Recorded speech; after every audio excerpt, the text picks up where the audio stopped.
hell do you think we are? I'm going to tell you something important now, so you better dig the wax out of those huge ears of yours and listen. The reputation of anime territory echoes far and wide. When they talk about its badass host, the man of indomitable spirit and masculinity, they're talking about me, the mighty Jonny Ruhal. And pushing from the bottom is my co-host, the Ben Shabbing that believes in the Ben Shabbing that believes in himself. Welcome. This week we're talking about Gurren Lagann. I combined a couple of different things there, but I figured it was appropriate for one of my favorite animes. And it's like, well, if we're gonna introduce ourselves, the show is famous for asking people, and explaining who we are. So, no, it was great. So I might as well do it.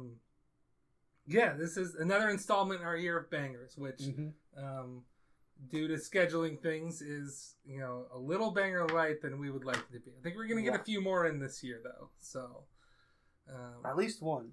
At least one is on the books. So, now whether we actually get it done is another question. But, it's true. Yeah, we're talking Gurren Lagann. This was, for a long time, I had it listed as my number one show. Okay. I think for the official rankings I made for this, I put it as, I put Haruhi as my favorite show, just because at that time, it's the show I feel like I would rewatch the most. Like, I could just go back to Haruhi at any point and watch it all. Whereas this one, I feel like I need to put distance between watch-throughs. That being said, I'm probably going to watch the movies here soon. Okay. Might have to add an addendum at the end of this episode when we talk about the movies. Or at least I talk about the movies. I don't know. What are your thoughts on that? Should we watch the movies?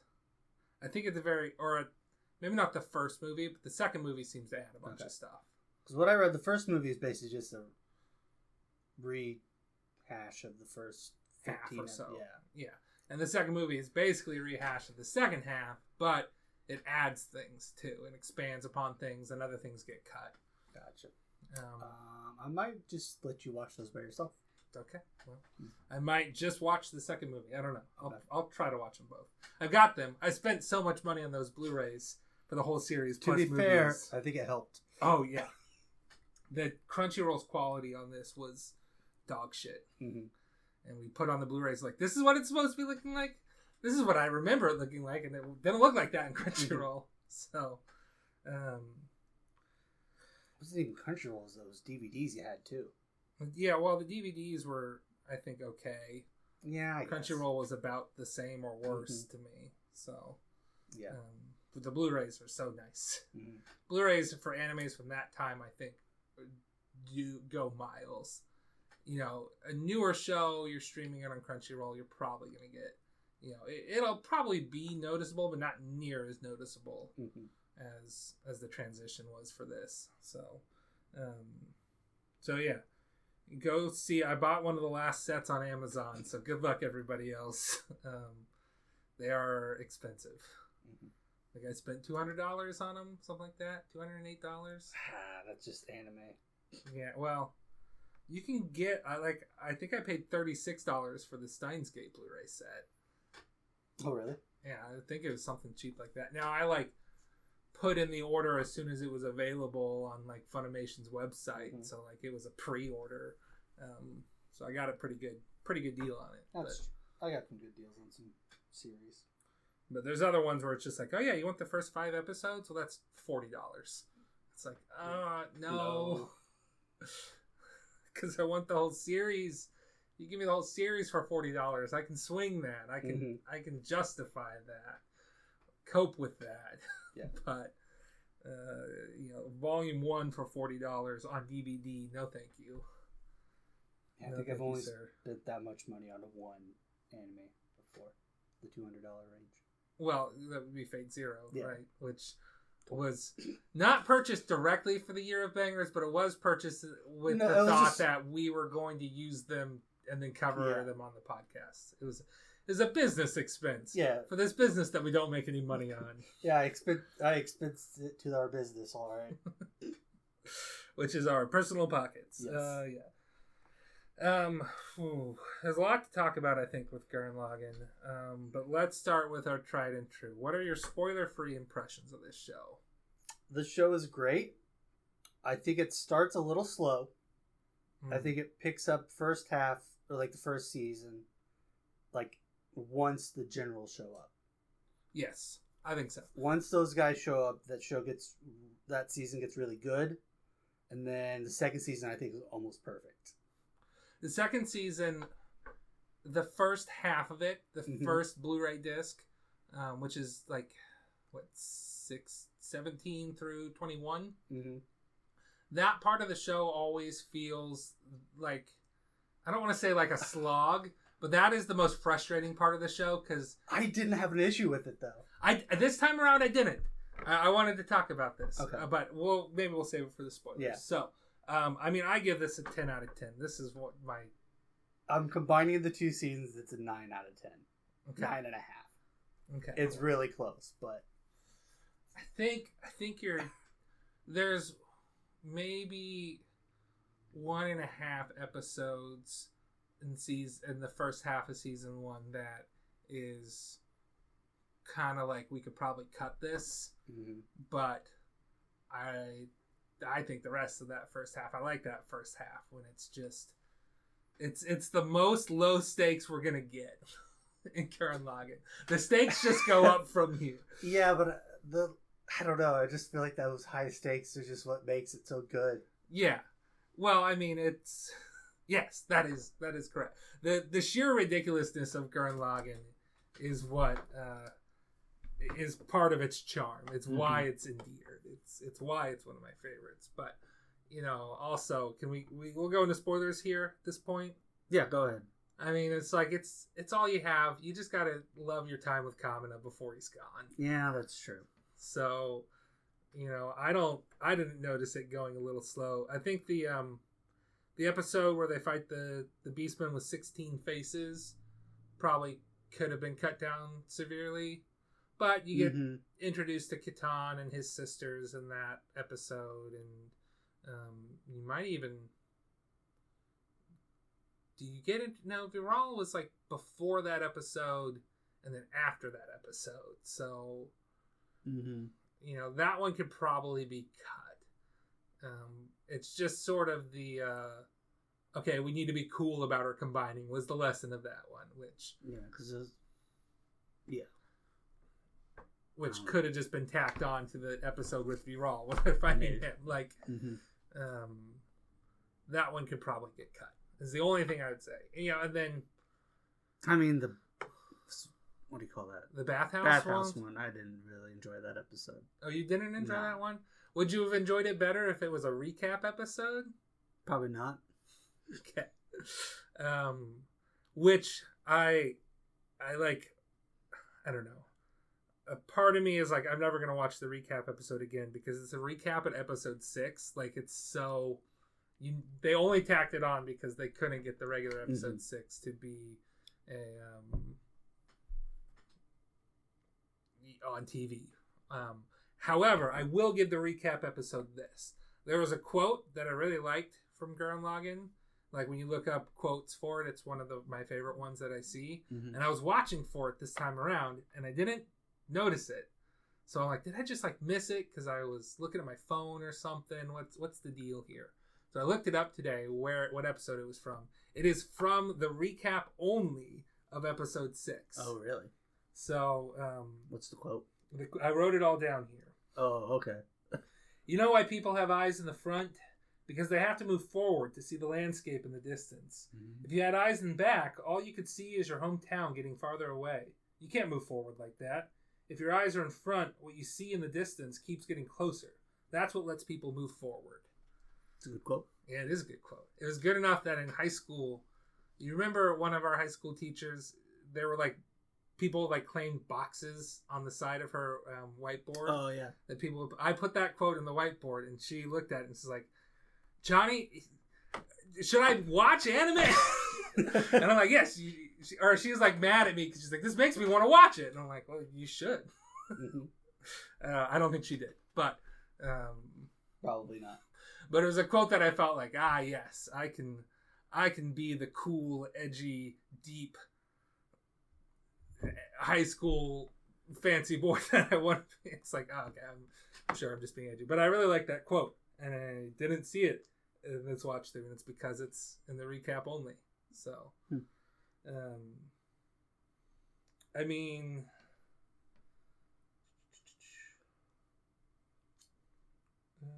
okay. Oh, do you want to know what one of my alternate intros to the podcast was going to be? Sure. I was gonna call us the combining of courage that sets a man's soul on fire. Anime territory. That's us. The combining of courage. But it didn't quite work out the way that I wanted. I think I like what I went with better.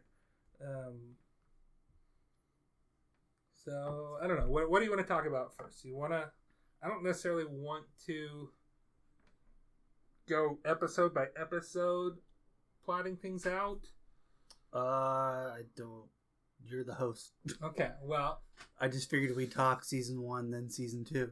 Okay, so season 1 starts up in our main characters. Everybody lives in this underground village, and talk of the surface is heresy. Mm-hmm. Simone is a digger. He's just expanding the town by digging tunnels. A diligent worker, and he's best friends with a slightly older guy named Kamina, who is fed up with hierarchy as it is. He wants to break through and go to the surface. So he kind of leads a rebellion in town. They get stopped, and when they're imprisoned, all of a sudden the ceiling of the town shatters, and the surface is real, and it's got giant robots. Yep. And girls in bikinis and sniper rifles fighting the giant robots. Yes. Luckily, Simone in his digging has found 2 things: a little drill that acts like a key, and a big face, which is not as big as the giant robot that's attacking the town, but they have a weapon to fight against it.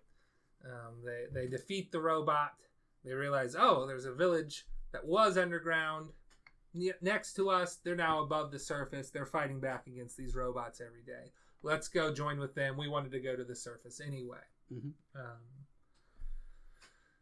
They decide, you know what? 1 giant robot's not enough. Let's steal another. So Kamina, his best friend here, decides, I'm going to take this robot for my own. I think that's my favorite part of season 1 is just, let's just steal these things. I don't know why. I just love that. He breaks into the robot, and the robot is just like got Kamina's face in caricature with a no sign crossed through it. And then when he sees that Simone is in danger, he basically wills the robot. Now you're fighting with me, bud. You're mine now. And the robot's like, all right. And that is sort of the part of the basis of this is that you can. It's shorthand. They introduce basically a magic system that is just shorthand of, if you have a strong enough will, you can bend reality. Yes. And it's just little oh, okay, he got the robot to work. You don't think of it at first, and then you realize after you watch the whole show and you go back and see those things. Oh, that's spiral power. That's the magic system that in effect right at the beginning there.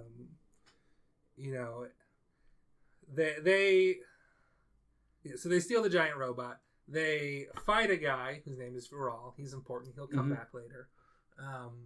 And they decide that he's a beast man. Yes, a beast man. They're who pilot the robots, and they are oppressing humankind. Yes. Trying to keep them under the surface there. They're fighting a beast man. They're like, man, this guy's got hands and a helmet. He's got 2 faces. We need 2 faces. Let's combine. So they take Simone's robot, which is smaller. Yes. And they have named that one Lagann.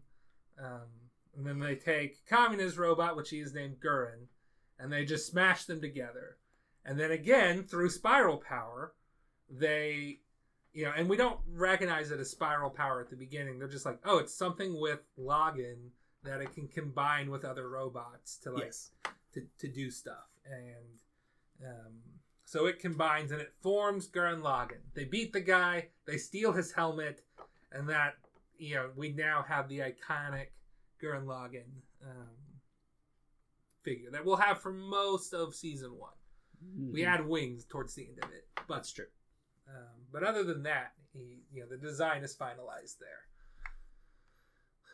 They set off to go and try to find now that they've stolen the robots, they can see, there's like a launch point.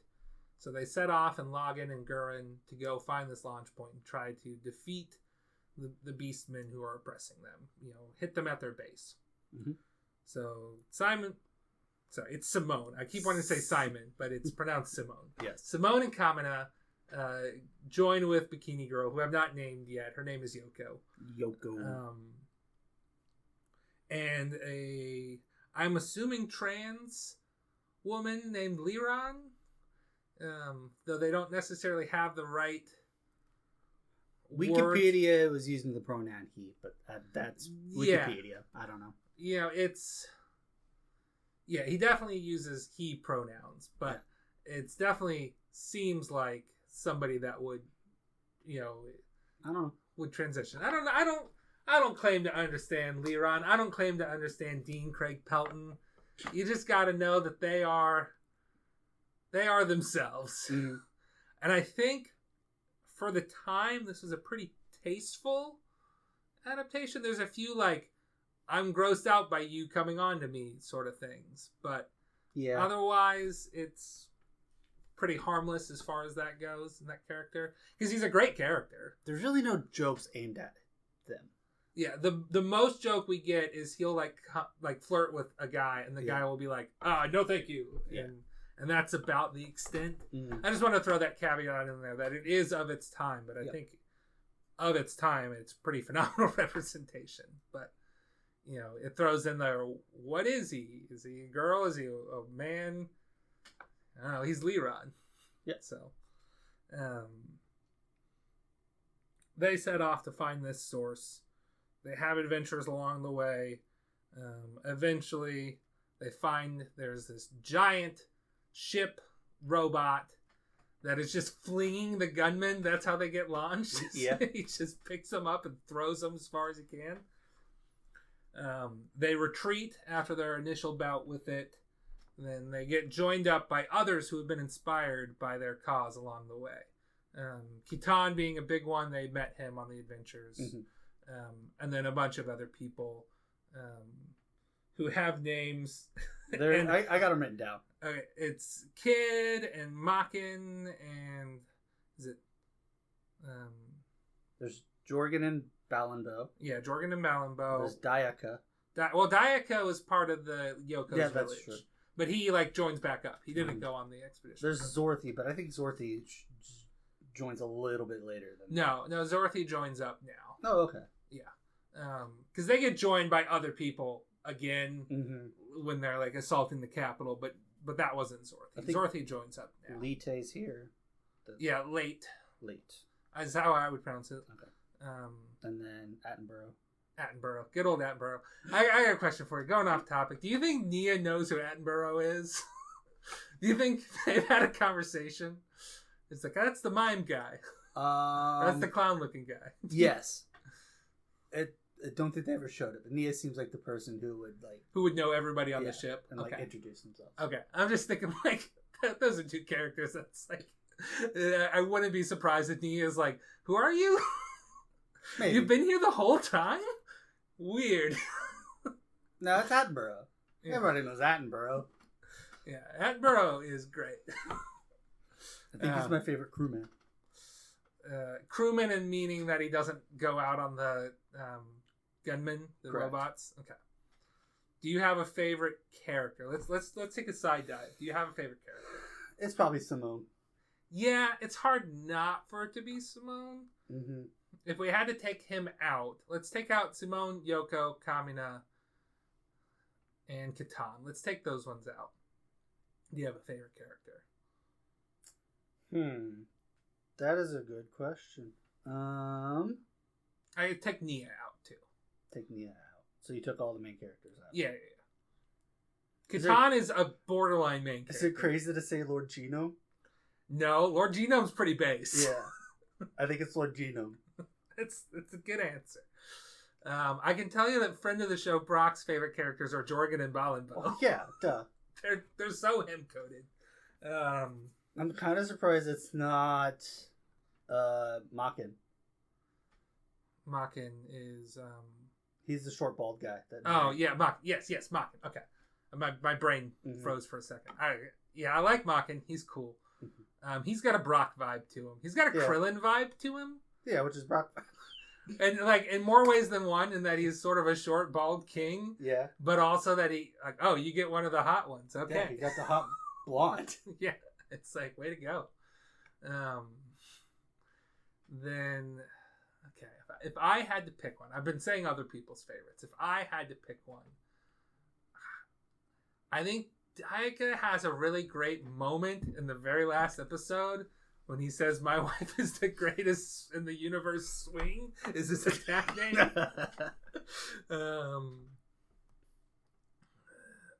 He's a pretty solid. I think he's underappreciated, so I'll say that much.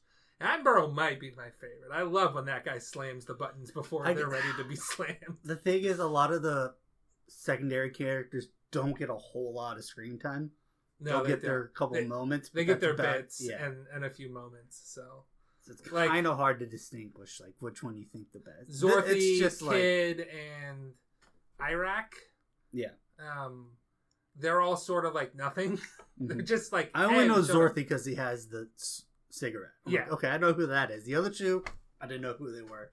Yeah. But I think they joined up at the same time he does. He joins up in that initial wave, and he stays as part of the government. So, like, he's there. Yeah. And, like, honestly, okay, we're in spoilers. Their deaths at the end, they get me. I mean, you probably heard me crying while we were watching this show.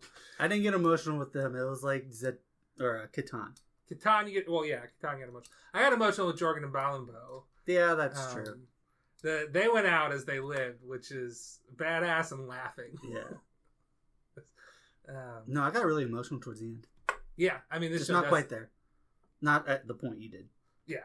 Well, I am more familiar with this show. This is like my 4th or 5th watch through, and this is your 2nd watch through. And I know how the end of the show makes me feel. So when we start to hit those points, I'm like primed and ready to start thinking about all the other points. A lot of things I didn't remember about this show. Well, let's finish talking about the first half. They have this epic battle. It all relies on Simone combining with the enemy's capital ship there with Loggin's special ability. But Simone has been having some competence issues pretty much the whole show. And it was shaken a bit when Yoko, somebody that he has a crush on, he sees her and Kamina kissing before the battle, and he's just like, "Oh, I guess that's there's nothing there." Okay, Kamina kind of gets him out of his funk by punching him in the face. Yep, which is kind of a bad message. They do that occasionally, where they're just like, "We need to knock some sense into somebody, literally." So I'm going to go and punch this guy. It just makes sense for the show, though. It does. It very much does. But that's a bad idea. If somebody is being depressed or is being an asshole, don't punch them. Clocking them in the face is not the wake-up call that this show makes it look like it is. But it is in this show. Okay. It makes total sense in the show. Yeah. It fits with the characters and the relations and all that. So Simone is able to take control of the ship. However, Kamina dies in the battle. Yes. When I first watched this show with our friend. Okay. I'm assuming I know the friend. Yeah, you should. I mean, there's this person who got me back into anime in high school. Okay. So, when I first watched the show with him, we were joking. Neither of us had seen the show. We were joking that, this super upbeat, like, willpower beats all fun mecha show we're just like, oh, this is the saddest show in existence. And then we get to episode 8 and we're like, this is the saddest show in existence. Shit. Okay. We're going. Kamina is dead. Which it's quite possible that he brought himself back to life for a bit with spiral power. Some people theorize that he died in that initial blast, and then because he was needed, Like he's just like, can't a guy get some sleep around here? And he willed himself back to life. Mm-hmm. That makes sense. Which plays in. We see that later. Mm-hmm. But he does eventually perish. Yes. Simone goes in a big funk at this point, and because we know that Lagann runs on spiral power, which is basically fighting spirit and willpower, it kind of stops working for him at a certain point. Mm-hmm. The whole group is like, well, we were kind of assuming Simone would be the leader after Kamina, just because of how close they were, and that's what Kamina would have wanted, but he's not up to the task. We'll get Catan to do it, and he is just sort of moping. But as part of that moping, he does discover a box that was thrown over a cliff by some beastmen. What's in the box? He opens the box, and one of my favorite characters, maybe Nia is my favorite character, I don't know. Mm-hmm. Definitely a top waifu is Nia, to be crass for a second. Especially season 1. Then she's still young at that age. She's great in the season 1, don't get me wrong, but she could be like 50 technically because of we don't know. I'm just saying. I'm fairly for sure she's biologically about the same age as Simone. She's got some other weird shit going on, but that's later. Don't worry about that. She turns out she is Lord Genome, the king of the Beastmen, the Spiral King, as he's referred to. It's one of his daughters, and then after she grew to question her place in the universe and how things work, he's like, oh, this one's gained sentience, get rid of it. Which is a pretty bad look for Lord Genome, but we'll get to it. We'll get to your favorite character being a little weird and a little rapey, and it's second season Lord Genome. Yes. And sort of the very end of his life, of season 1, Lord Genome. We find out she is, the princess or whatever, and she is very, got a very odd take on life. Is very emotionally intelligent, but ignorant of the ways of the world. She cannot cook. She can cook. Everybody else doesn't like it, but Simone seems to like it, so it works. And she kind of helps get him out of his rut there as well. And at that point, we kind of reach one of the best parts of the show, which is just, okay, Simone's coming to his end. We're starting to kick ass. Let's go and fight the Spiral King and his generals. We get we try out, various pilots to replace Kamina. At one point, Yoko does it, which is pretty cool because she's like opening up the cockpit and shooting out at that point.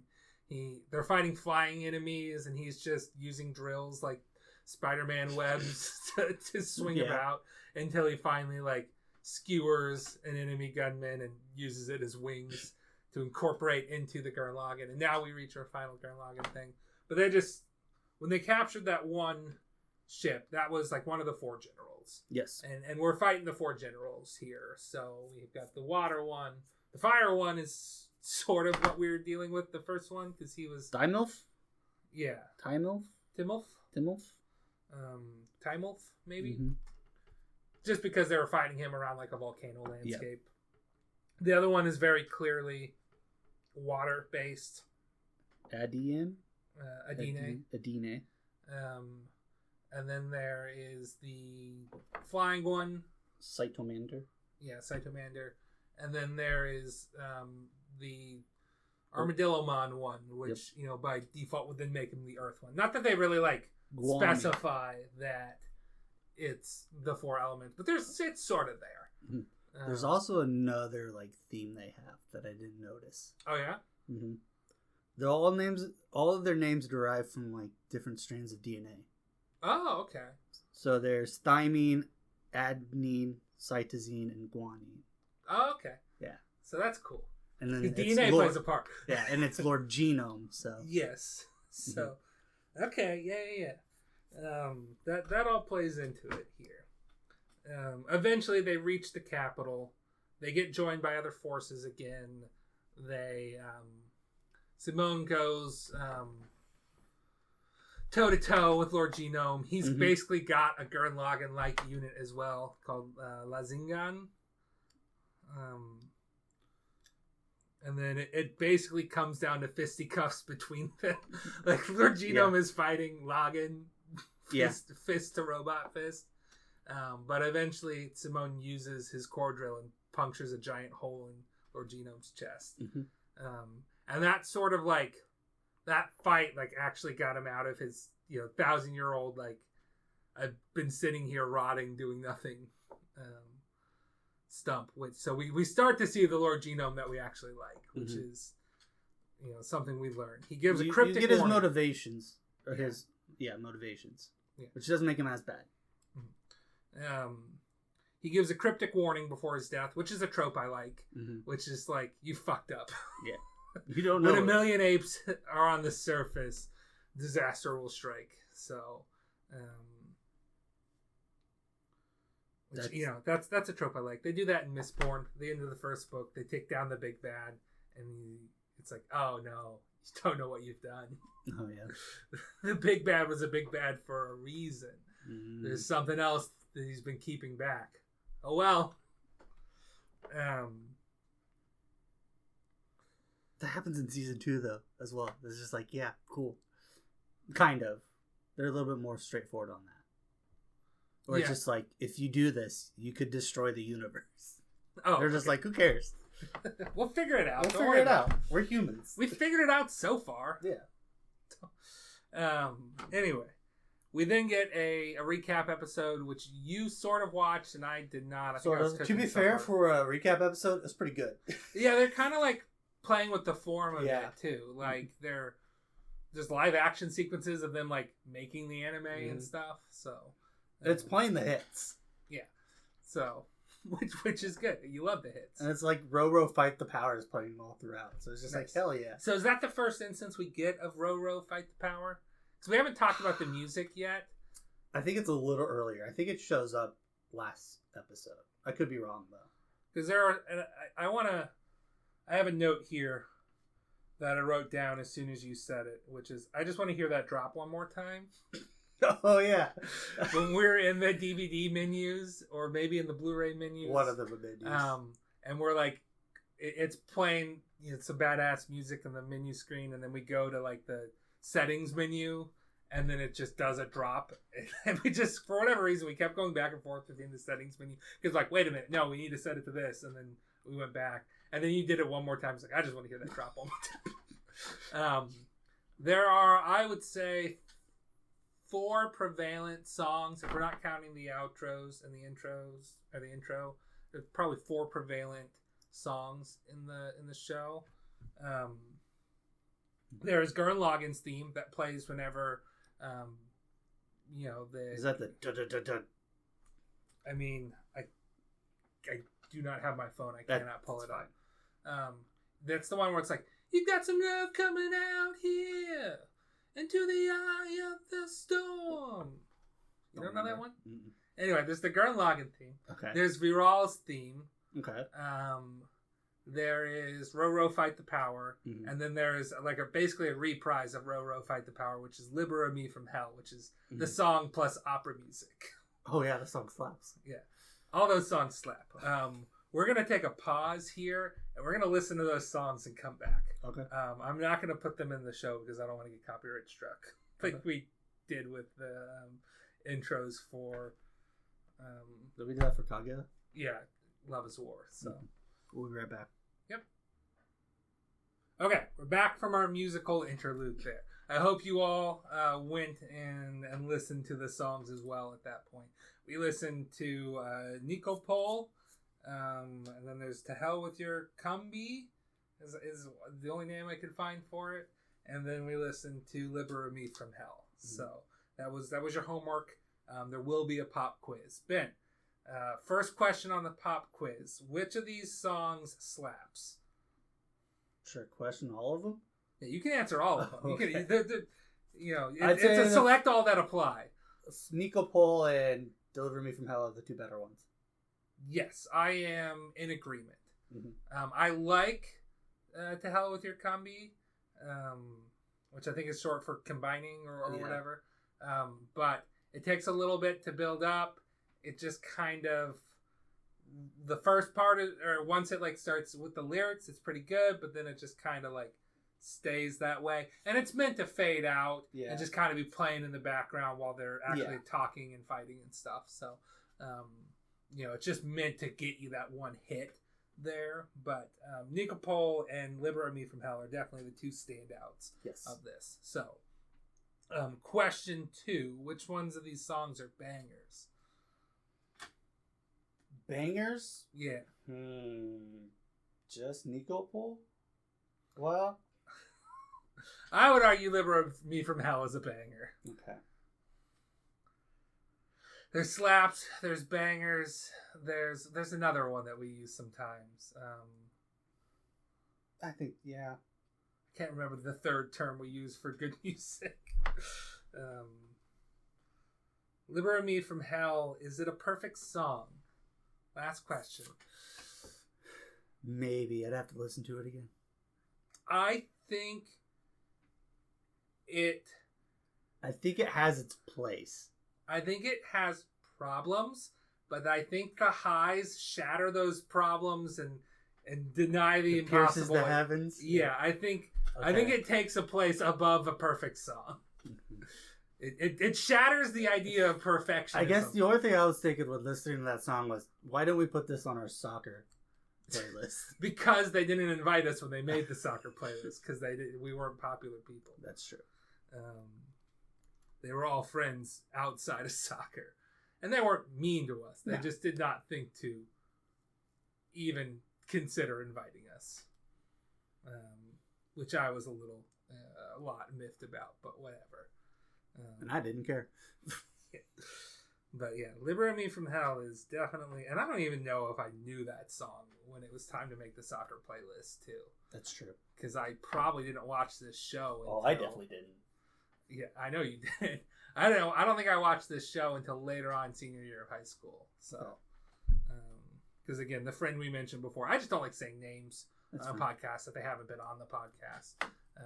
He got back into anime when he was in freshman year of college. He was a year ahead of us. So he got me into it, and I think it would have been a little later than when that CD got made, since soccer basically starts the school year. Yeah. So,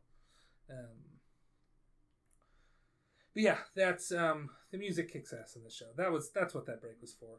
I wanted to go listen to the music because I'm like, how do you not know that what I mean when I say you got some nerve coming out here into the eye of the storm? How do you not know that song? It's when Gurren Lagann combines and they have their hero moment. I've slept since then. You have slept since then. Well, it haunts my dreams. The music in the show haunts my dreams. So, but yeah, Nikopol and Liberate Me From Hell saw heavy rotation in my Weeb playlist for a while. Cool. Along up there with God Knows and Lost My Music from Haruhi. 2 other great insert songs. Is that the one where they sing? Yeah. Okay. Again, it's been a very long time since I've seen Haruhi. Yeah. Now, I mean, we basically talked about the first half here. Yep. The second half is after a time skip, 7 years later. Yes. Turns out when 1 million humans reach the Earth, the anti-spiral will activate its defense mechanisms to keep the spiral races in check and instill absolute despair. Yes. They have, sent, weird mechs at them that when they destroy them, they, every single piece becomes a grenade and blows up, and, a lot of people die. And their plan is to completely eradicate the Earth by smashing the moon into it. Yes. Even the people hiding in caves and bunkers will not survive. Technically a fake moon. Yes. Who's their messenger? So, I'm going to talk about this. Okay. They implanted a virtual life form into the DNA strands of the humans on Earth there. And this particular DNA strand happened to eventually become Nia. Yes. So I think like Nia's mom or something would have also had it. But basically this virtual life form is just embedded into the DNA strand, and it's probably in several humans, but most strongly in Nia, and it overwrites her DNA, and she becomes the messenger of the anti-spirals, and she is no longer her adorable self. Or is she?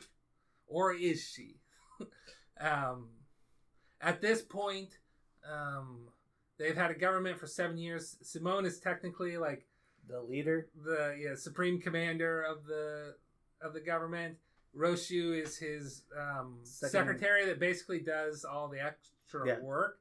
So if you think of it in like military terms, he is the they call it the XCOM or whatever. I have no idea. The one who's in charge of logistical day-to-day stuff and is not in charge of the big decision making. Did you watch any of that Going Dutch show that I watched? Just whatever It's Danny Pudi's character, who's like kind of like in charge of the day-to-day and bringing the decisions to Dennis Leary's character. So, okay. I think it was called the XCOM or something like that. Anyway, he's basically been trying to keep account of all the humans and doing some shady stuff to try to get an accurate count, like forcing people to the surface and they don't want to be on the surface. It's like, well, then how do we get an accurate count? Well, it turns out that's kind of a bad thing because that just increased the counter. But he has a very, like, what's the word I'm looking for? It's sort of the same problem that Kiritsugu has. He is too logically minded to a fault. Yes. Where he is trying to save the greatest amount of people he can, and that means making the tough decisions and sacrificing things. And his logistics, while making sense, doesn't work. Cold-hearted as well. It's cold-hearted, and for this show, does not work. Yeah, it's the antithesis of... Gurren Lagann is all about, we're going to try, no matter how small the odds are, for a complete victory. Yes. Whereas this is, Roshu is trying to minimize losses. Yes. And he's like, we've got shelters, we've got this... space boat. Yeah, the Ark Gurren, they call it, that is, we're going to send that up to space with some people that can't make it into shelters. Oh no, the shelters are going to get destroyed and all life on the surface is going to be destroyed, so we need to bring some animals with us too. And he's making all of these decisions and public unrest because of all the attacks. Yes. People have been getting mad at Simone. So Roshu Simone was more of a scapegoat. Yeah, but they were mad at the government for not protecting them or whatever. So Roshu put Simone on trial and sentenced him to death. It was a pretty sham trial. Yeah. But now all this time, Nia has been showing up in random times and being like, delivering messages of like, you're doomed and all that.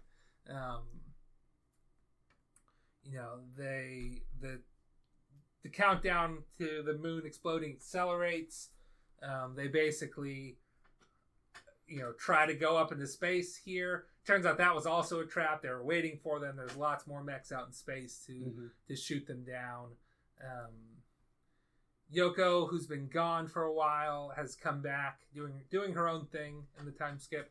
Has come back, frees Simone and Viral from prison because all the government officials are either gone or scrambling. They take to Gurren Lagann. They go to the moon, and it's like they fight the moon. They made a computer out of Lord Genome's DNA, so they just have his head in a jar, and he's just sort of logical thinking there for the most part. He's just their computer. He's like, he's like, yes, and he starts to sort of come back to himself because he's like, that's my ship. Yep. And they're like, wait, the moon is your ship? It's like, yeah, go here, and you insert enough spiral power, you can take control of it. So they go there. Nia is blocking the way again, and they're like, if you're really dispassionate, not the Nia I know, then you would have gotten rid of that engagement ring that you're still wearing. And then she's like, oh, fuck. And then the Nia we know basically comes back. And the anti-spiral is like, well, fuck. Well, we're going to take her back to our homeworld. And this is basically war at this point. We weren't at war with you. We were not at war with you before. We were just going to annihilate you. Going to annihilate you with our automatic responses. Yes. You've not gotten our personal attention yet. Mm-hmm. Now you have our personal attention. So they turn the moon into a giant ship.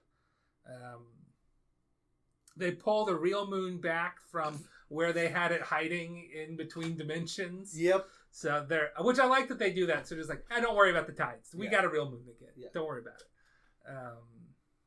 Also, it's like, where was that at? Yeah. So the old crew is back. Roshi stays on Earth, along with some other people, but our favorites, Liran, Yoko, Kitan, Zorthi, Makin, basically everybody. Late. They all go up into space, and I mean, there's a lot that happens in this space battle. They develop teleportation, so they're just able to teleport wherever Nia is because they can track her ring. Yeah, which turns out to be a trap. Yeah, or they get like waylaid by a false Nia signal that they were putting up. It should be noted that at one point Gurren Lagann fused with the Ark ship and became Ark Gurren Lagann. Yeah, and then so they're fighting in space. There's a gravity well ocean that they have to like destroy the core of, and then they get into a big fight. Most of your secondary characters die. Yeah, so we lose, as we said before, Zorthi, Makin, Kid, Irek, something like that. Jorgen and Balenbo, they all die. Mm-hmm. To free themselves from the gravity ocean and break that core, Kitan sacrifices himself. He gets a Giga Drill break. His first Giga Drill break. Good. Yeah, it is pretty fucking good. He kisses Yoko as well, and you're like, man, Yoko is cursed. Yeah. There's a thing, this quick sidebar. There's a thing that people call Yoko, which is you only kiss once. But it's not true, because Kami does kiss her twice. She kisses him, and then he kisses her back. So that is not true. They do kiss twice. And I'm sure John Lennon kissed Yoko Ono several times, too. So, it's not true. Quit saying you only kiss Yoko once. Man, Kitan is great. You don't realize how great he is until that moment. You're like, oh yeah, Kitan has been great this whole time. Mm-hmm. He's got a great quote when Gimme is like, how can you move forward? Aren't you scared? And he's like, stupid? Show me a man who ain't afraid of dying. Like, yeah, we move forward in spite of that. I'm You're quivering in my boot. Yeah, but he yells at him, show me a man who ain't afraid of dying, which is a great quote, too. Mm-hmm. And he also is like, he doesn't know how to articulate himself beyond that, which is why I am not getting the exact quote right, because he kind of goes off on something. He eventually says, just remember this, I'm doing this because I want to do this. I'm just doing what I want to do. Yes. Which is another like theme that comes up. Another phrase that people repeat is, I'm just doing what I want to do. They died because that's what they wanted. Yeah, don't mourn Jorgen and Balenbo. They went out the way that they wanted to. Yeah. By protecting you. Mm-hmm. So don't you dare cry about their death. Yeah. And meanwhile, I'm over here crying about their death. Yeah. Like, damn it, Kitan. Now you're going to die on me, too. Let's see. Eventually, they then have enough spiral energy once they convert that ocean of denseness to into spiral energy that the Ark Gurren Lagann is sitting in the pilot seat of the is it Super Galaxy Gurren Lagann? What is it called? I don't have my phone. I can't pull it up. I should really know this. Fuck. I have to look it up.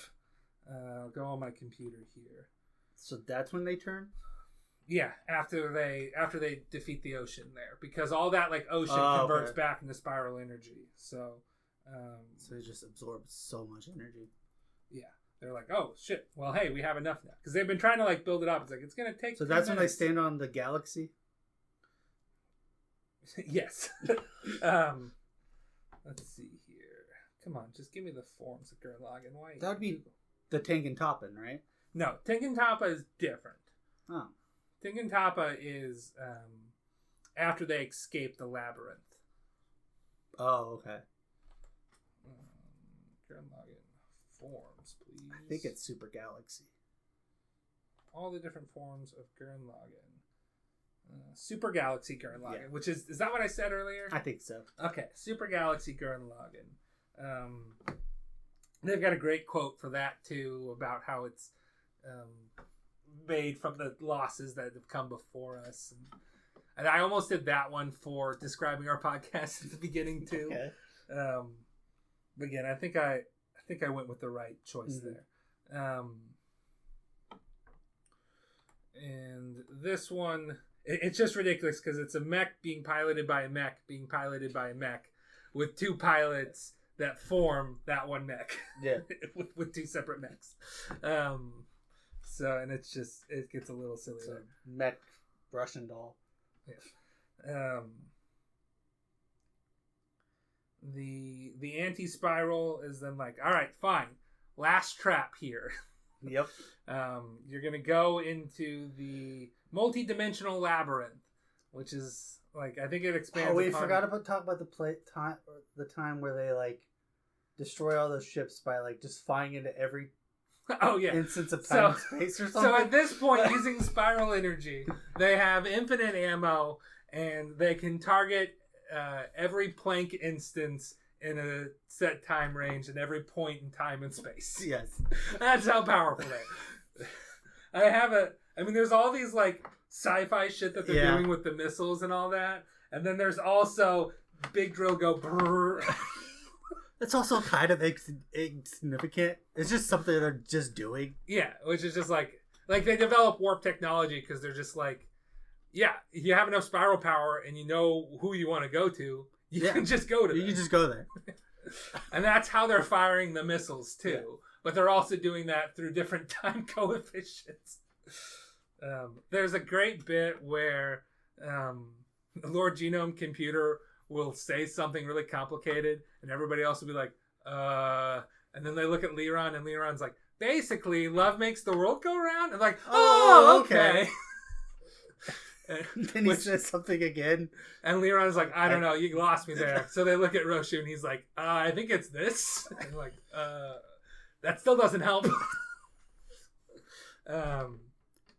Which I wrote a note because of those scenes, because those scenes just kept happening. Yeah. The government in Gurren Lagann after the time skip is if you let a bunch of himbos rule the earth with one trans nerd helping out.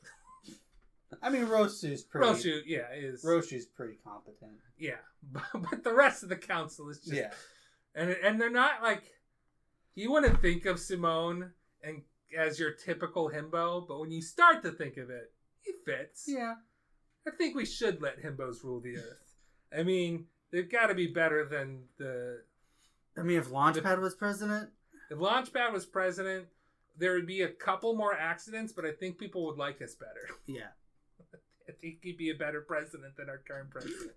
I think this government. We should let more himbos in the government. I don't think people would hate us. I almost put jocks. It's like it's jocks ruling the earth, but I think that's already sort of happening. They're not jocks. Yeah, they are himbos. Yeah, they could be both. I think. Yeah, you can be both, but they're himbos. They're dumb, strong, good people. Yes, is how I would describe a himbo. I think. Yeah, himbos are good. Yes. People. And normally big and strong. Yes. And this is more big and strong in the we have robots way. Yeah. They're strong in the human spirit. Yeah. I have one more note I want to jot down here. Is Communist, Simone, and Lord Genome, their basic powers are just aura farming until they win. It's like, if we just aura farm hard enough, we'll bend the universe to our will and we'll win. Which is what happens in this show. Yeah. So, spiral power, aura farming, whatever you want to call it.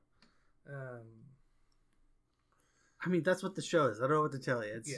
We need more human spirit. Okay. Human spirit. Boom. Yeah. We fixed it. Anyway, the multi-dimensional labyrinth. That's where they trap them. Basically, they can't move in the real world. They've trapped them in this, parallel dimension thing that is constantly rewriting itself as it's being observed. And yes. So I think they said intelligent, you cannot escape. Yes. Which we haven't mentioned Buta. Sorry. Before you do that, I don't remember where it's at, but at one point, Lord Genome is just like, do you want me to tell you the odds of this succeeding? And they're like, no. And then later he's like, you had a 0% chance of it succeeding. It doesn't matter.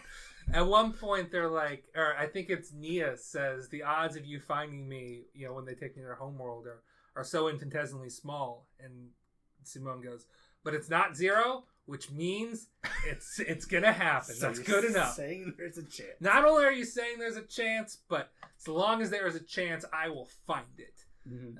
And then even that gets transcended as there wasn't even a chance, and you still did. You defy all calculations. That's the power of the spiral, baby. Mm-hmm. So they're trapped in this labyrinth. We haven't mentioned Buta, who's just this little pig mole that's been hanging out with them since the first episode. Well, he's been gathering up spiral energy this whole time as well. And he uses it. First of all, he uses it to help Viral pilot part of Gurren Lagann. Because now Viral, their former enemy, is piloting Gurren. Yes. And since he doesn't have spiral power because he's an artificial creation, no beastmen, they're just clones. They can't reproduce, and that's part of how spiral and evolution are all combined. Yeah. Anyway, so Buta supplies the extra spiral power. Well, he uses his extra spiral power to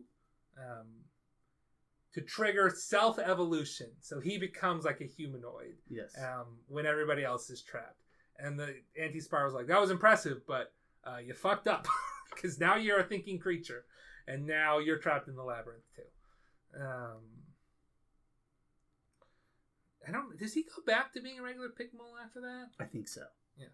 I think whatever he did was temporary. Yeah. In the labyrinth, we see all these like alternate universes. Yoko's a bounty hunter.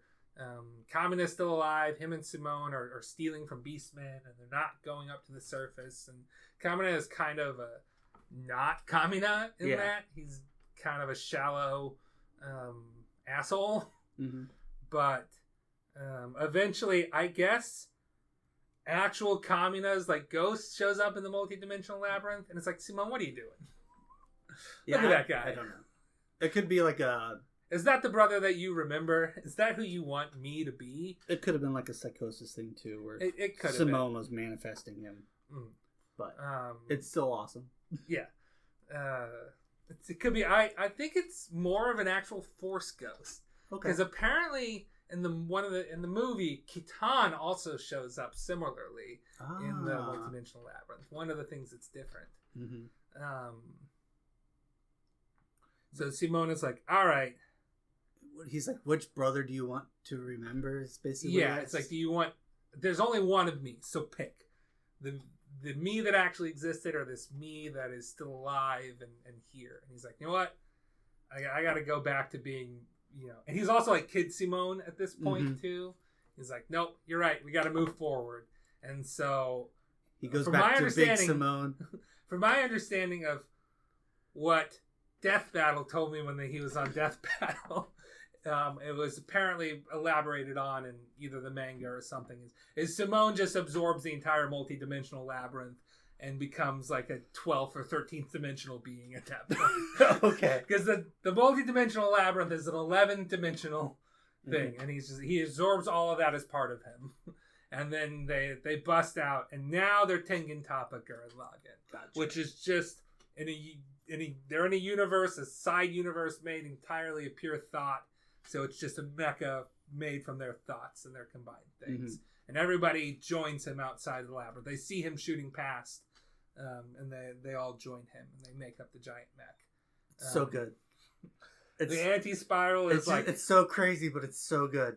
The anti-spiral is like, fine, we'll fight, match to match. I'll make a giant robot too, and start throwing galaxies at them. Yep, they throw galaxies. It creates a the energy of the Big Bang and shoots that at them. Meanwhile, Lord Genome is like, hold up. And then he like forms Lazingan, takes some of the blast, and it's like he's being, erased particle by particle, or he's being like converted into this. He's like, that's what I was wanting for, because now once all of my mass and energy and stuff has been broken down, I can convert it entirely into a giant drill. Here you go, Simone. So one last giga drill break, and then it goes into a, each robot in turn, it's like, okay, Tengen Toppa Gurren Lagann gets stopped. Well, Super Galaxy Gurren Lagann's moving forward. Well, now Arc Gurren Lagann's moving forward. Now it's Gurren Lagann. Now it's just Lagann. And then that destroys the anti-spiral. Again, apparently in one of the movies, not only do they go higher than Tengen Toppa Gurren Lagann, they go to, I think it's just called Super Galaxy Gurren Lagann. Super Tengen Toppa Gurren Lagann, which just looks like a blue Force Ghost Simone Kamina thing. Okay. They go even higher than that. Yeah. They also go even lower. So instead of it being like Lagann that deals the final blow, it is just a fisticuffs between the anti-spiral and Simone at the last fight. Okay. They finally defeat the anti-spiral for good. The anti-spiral is like, hey, we were spiral beings as well. We saw the spiral nemesis causing the heat death of the universe. If it goes too far, each person becomes a universe unto themselves at the limits of the spiral power, and that's too powerful. Things can't last like that. That's why they decided to start oppressing all the other spirals. They sealed away themselves. They reached like a peak of spiral power, supposedly, and then they just kept every other spiral power down with that power. It's like, beware, the anti-spiral, and he's like, or the spiral nemesis, and he's like, don't worry, we'll figure it out. Yep. Not only am I saving my girlfriend, we're gonna figure out saving the universe too. We're going to quote I Fight Dragons, we're gonna save world and get girl. Now, except this case, it's save universe, save girl.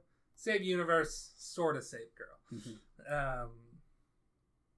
They've been erasing Nia this whole time because she's been this virtual life form at this point that's been defying them, and they've been studying, trying to figure out how she could defy them, but they're slowly like erasing her piece by piece as they study.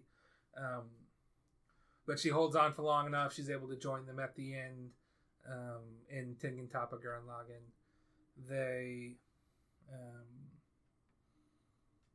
They basically, my conclusion as to what they need to do to stop the spiral nemesis plays directly into the next part, where we see Simone and Nia get married, and then Nia immediately starts to like disintegrate. Yep. And what's been happening is she has been using spiral power to constantly like regenerate herself from her body, trying to destroy all her cells at once. Mm-hmm.